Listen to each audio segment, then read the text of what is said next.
Hi, I'm Jon Wallace, the president at Azusa Pacific University. Just recently, I got back from a trip in northern Italy that I went on with some friends. The purpose of the trip was to visit some historic places that capture the art and history of early Renaissance in Italy.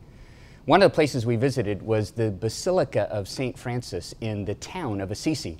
It's actually two churches, a lower basilica and an upper basilica.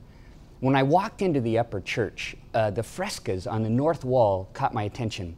The first one is a picture of a young Francis before he's a saint, before he walks away really from this hedonistic lifestyle that he had moved into of partying and women and drunkenness. And it's an interesting picture because the story is of a man. The fresco is called The Homage of a Simple Man. And it pictures an older man laying his cloak down in the road and a young Francis dressed in you can see his natty attire, walking across the cloak. And somebody asks the older man, why are you laying your cloak down? Francis had a reputation as kind of a partier.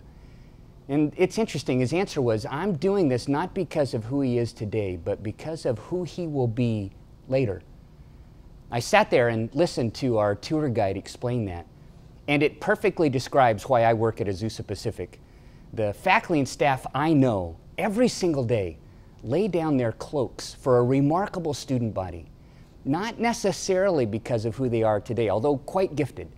They have this picture for who God has called them to be in the future. That picture, I've actually ordered a copy. I'm going to hang it in my office. It's a powerful reminder to me, and I hope to you, that God has a future for you. And He knows exactly what it is, and it's going to absolutely amaze you. Blessings today. Keep an eye on those people who are laying their cloaks down for you. Shalom.